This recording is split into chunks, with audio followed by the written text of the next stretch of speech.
Hi, I'm John Patterson. And I'm Dave Williams, Join us for the Arlington Weekly News. your local television station for community affairs, entertainment, and good programming. That's right here on Channel 33, Thursday nights, 8 p.m., and Tuesday nights at 6:30 p.m. join us. We'll be watching.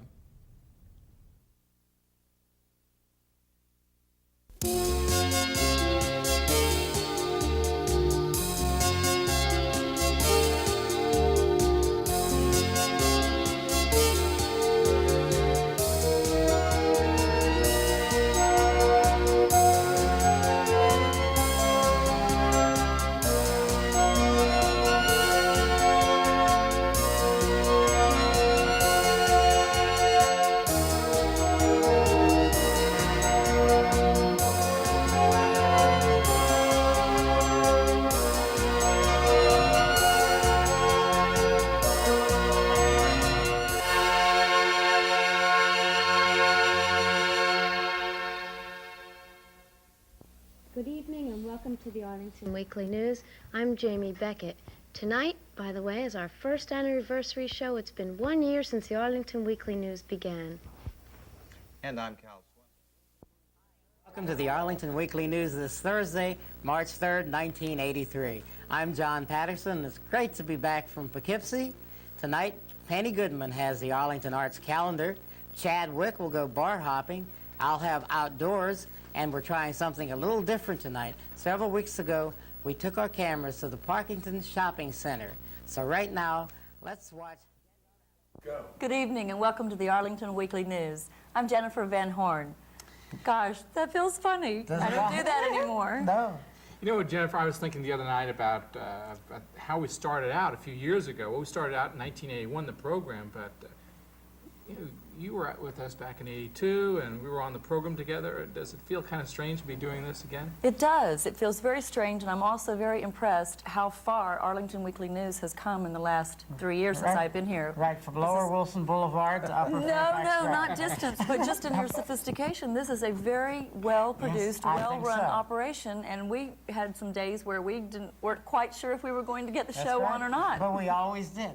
We always did. We'd have to Always did. beg, borrow, We steal always cameras, did. but we went on the Yes. air. We used to have to borrow mics. I mean, we're Yes, always that was the problem. changing. Well, that problem is still here. This is the mic that Chadwick will be using tonight. Sometimes if the producer didn't happen to bring a mic in his briefcase one night, we had didn't no have mics one. for the show. Or talking about bringing Or a things camera in. for How about when we used to have, I should say, potent liquid refreshments on the Well, that never happened. never. Dave, you're never not supposed to happened. say that. Never This is a happened. family television Right, show. it is. We I won't never talk about had that. part and party to that. Well, how about Cal brought his dog? What was his name? And that was fun. Babaloo. Babaloo. Babaloo and the Babaloo. tasty road apple snacks. I remember that. Right. Very good commercial. Locally produced, owned and operated. Right. And you've got in your hand the T-shirt. Why don't you explain a little bit about that? Yeah, well, this T-shirt here immortalizes on cotton and paint here, or whatever, one of the former co-anchors of the show, Jamie Beckett.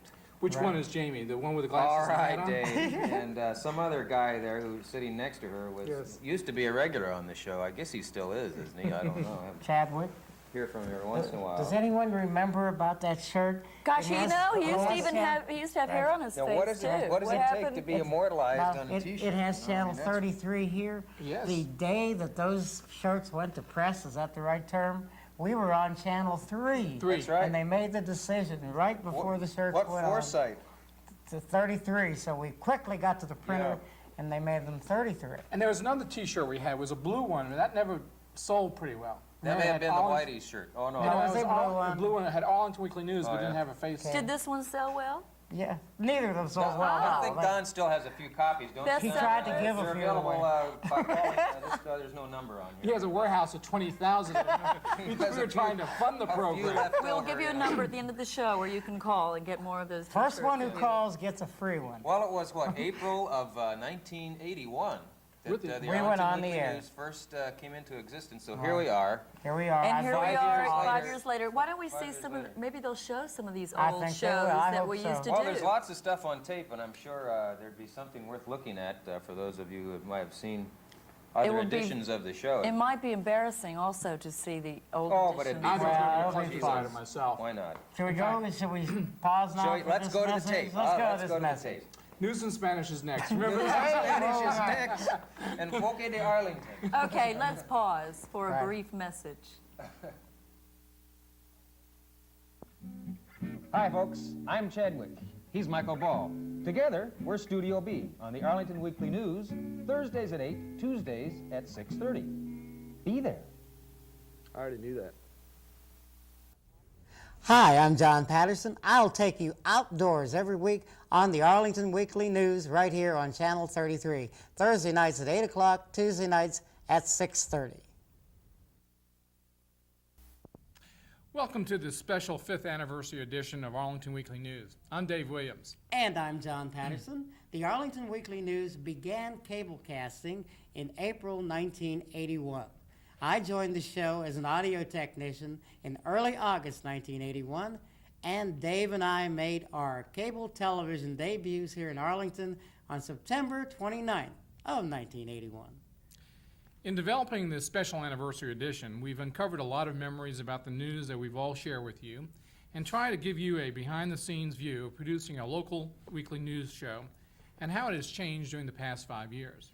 We've also been reminded that the news has passed many milestones during those years. We don't like to brag, but the Arlington Weekly News is not only the longest running show on Arlington Public Access, but it's probably the longest show seen on the same day at the same time each week, Thursday nights at 8 o'clock. When the new studio facilities became available, our program was repeated on Tuesday nights at 6:30. We also have the longest running producer, Don Hammond. He joined us on the news in August of 1981. In fact, the history of the Arlington Weekly News really portrays the history and growth of ACT and Arlington local cable programming in general. Joining us to discuss these milestones in Arlington cable history is Therese Manning, a member of the Arlington Weekly News staff. Therese? Thank you, Dave. The history of local cable programming in Arlington goes back to early 1980 when an organization called PAC TV, which stood for Programming for Arlington Cable Television, was established and began lobbying for the development of courses to train Arlington County residents in the use of television equipment. In February 1981, the first basic introductory course was held at St. George's Church with approximately 140 people attending. Shortly thereafter, introductory technical courses were developed to give Arlington residents hands-on training on how to operate the portable camera equipment and to encourage the development of local programming. In April 1981, PAC TV, believing that a local news program should be at the core of access programming, assembled a group of interested people, and the Arlington Weekly News began. Conditions were very primitive compared with this beautiful studio we have today. We had one portable camera, and of course there were no editing facilities, no character generator for the titles. Any graphic had to be handmade to be showed on the screen. The show was edited by stopping the camera after each segment, changing the set, and starting back up again. The studio itself was a crude makeshift place. It was a converted office space high atop the Artec Metro Cable offices on Wilson Boulevard here in Arlington. By June 1981, things began to look a little bit more professional. At least we had a few months of experience behind us and our own theme music. Well, you've guessed it. We still have the same theme music. In August 1981, Don Hammond became our producer, and through thick and thin, he has remained the producer of the news. No one knows why, but he still does it, Don. In October of 1981, the Arlington Weekly News became an independent production when PAC TV felt that its support was no longer necessary. It was during that period that the outdoors feature was added. It was introduced by Kathleen Devine in July of '81. I took over for her in September when she left the show to join the Army.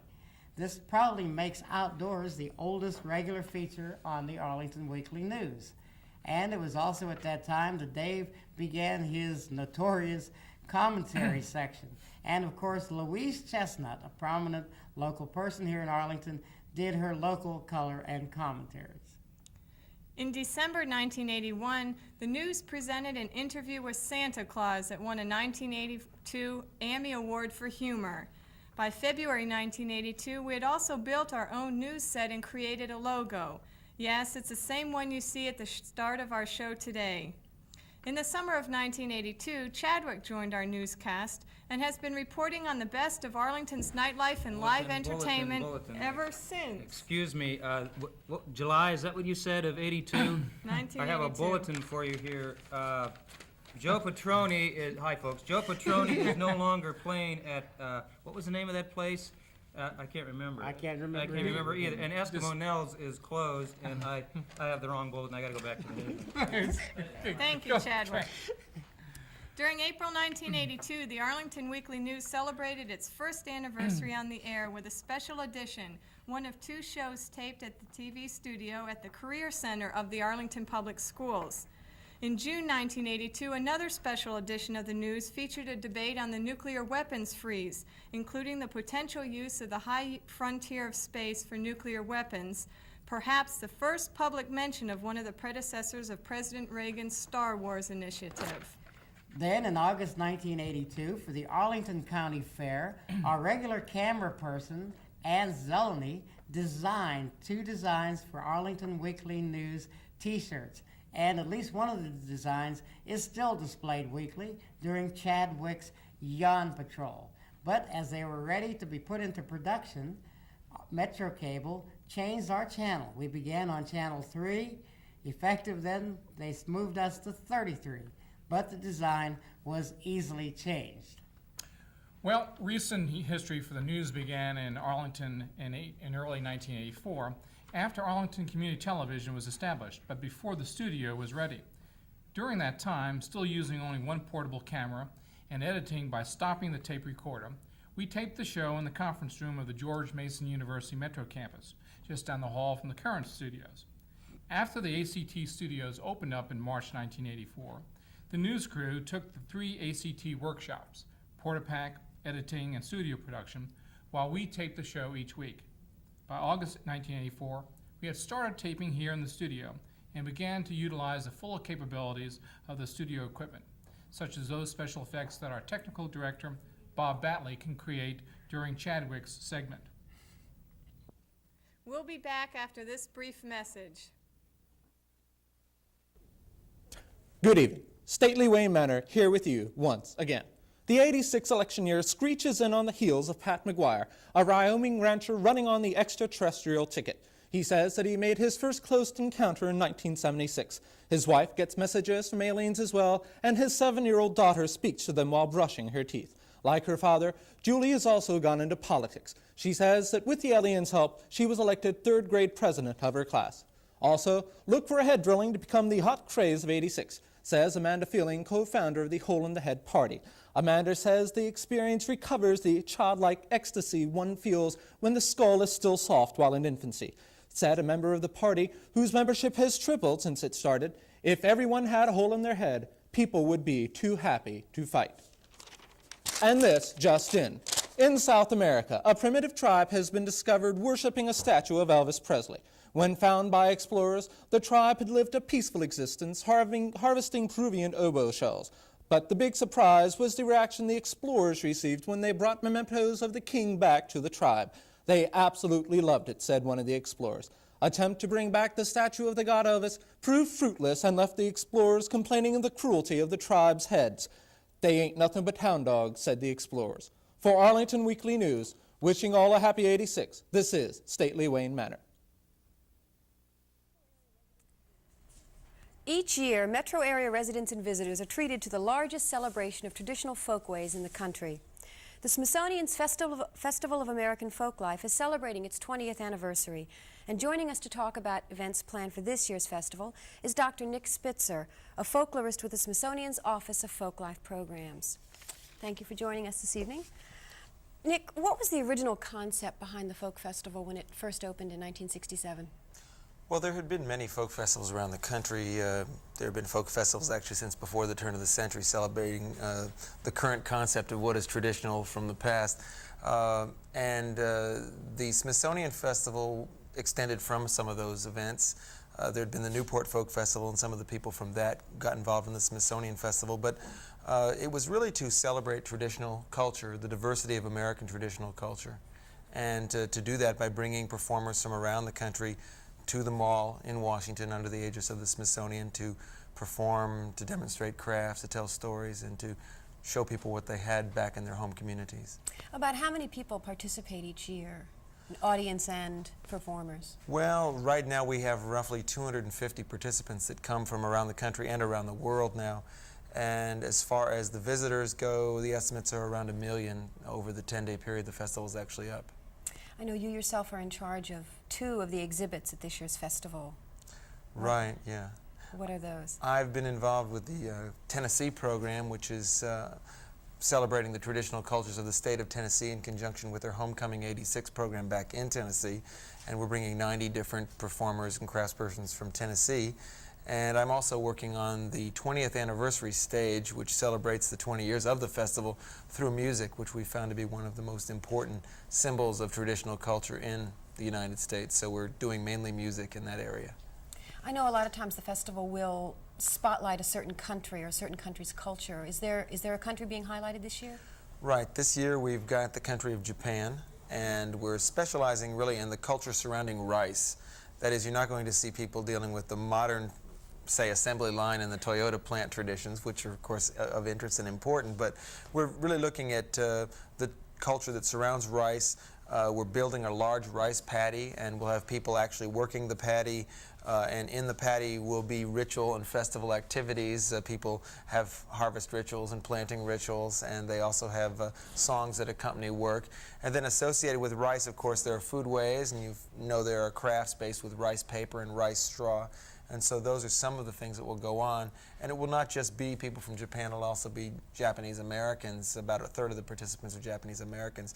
So there'll be music in addition to the ritual and festival activities, crafts, foodways, and drama, children's area, all part of the Japan program. There's one specific exhibit I want to ask you about, and that's one about the folklore surrounding trial lawyers. Right. Now, how does that fit into a folklife festival? I think that's of interest to a lot of people, given that Washington is such a major center for lawyers and the combatants of law, you know, coming together. We're looking at trial lawyers as storytellers, as people that put together an image of a certain reality. Obviously, in most trials, whether they're civil or criminal, you have a defendant and you have the prosecution. And we're trying to show how trial lawyers size up a jury and a judge as an audience, take what they know of the abilities, the witnesses' abilities to speak about what occurred, and put the best face on it. And traditional storytellers and creators of folk performance, from bluesmen to tall tale tellers, often improvise and try to create an image of themselves or of an event. And we feel that the basic creative process for trial lawyers is not that difficult. Sure, the education, the training, the stylization are very different, and the setting's very different, but at a basic human creative level, we feel there's some similarities, and we're trying to look at those kinds of traditions, and we'll have a mock courtroom and some cases being tried in short form there. Okay, and how long does the festival run? The festival itself runs 10 days over a 2-week period. The first section, the first week, runs from the 25th of June until the 30th, and the second section runs from the 2nd of July till the 6th. Well, it sounds like a lot of fun. I hope a lot of our viewers can go down and enjoy all the festivities. Thank you for joining us this evening. My pleasure. The 20th Annual Festival of American Folklife opens again on June 25th. If you'd like information about daily activities at the festival, call the Smithsonian Style and Museum at 357-2020. And coming up next is a review from our theater critic, Joe Harb.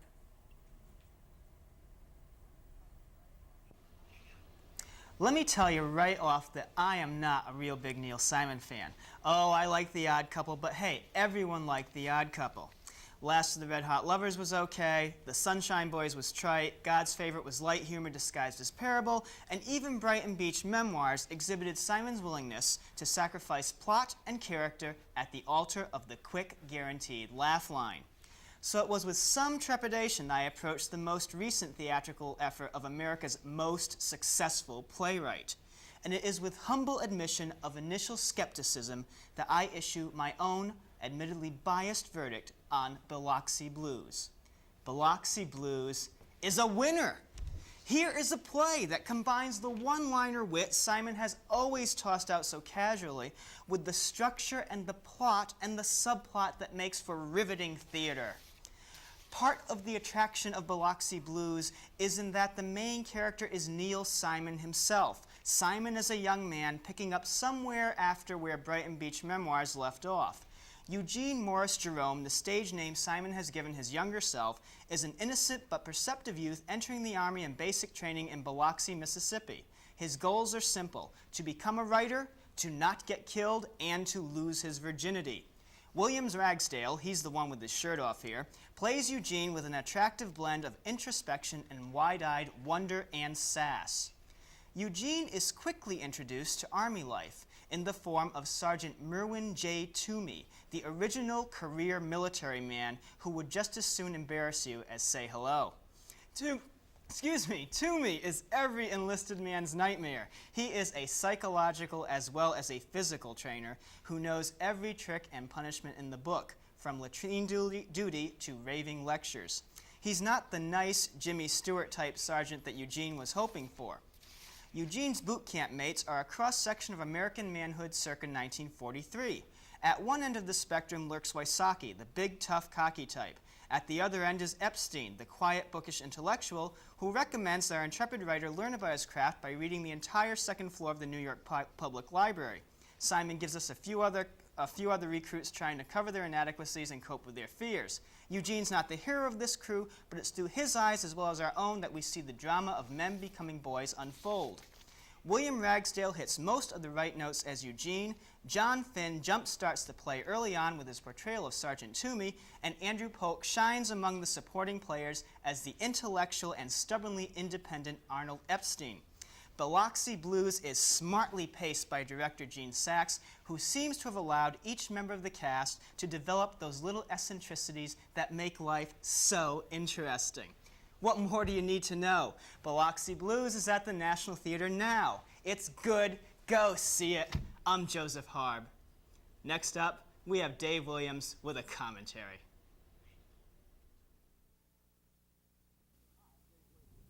Hi, I'm Dave Williams. I do the commentary on Arlington Weekly News. Now, you may not agree with what I have to say, but you all can agree that Arlington Weekly News is the program to watch for local news, community events, and special features. So tune in every week, Thursdays at 8 o'clock, Tuesdays at 6:30 for the best program that features Arlington's best. We're watching for you, you watch for us.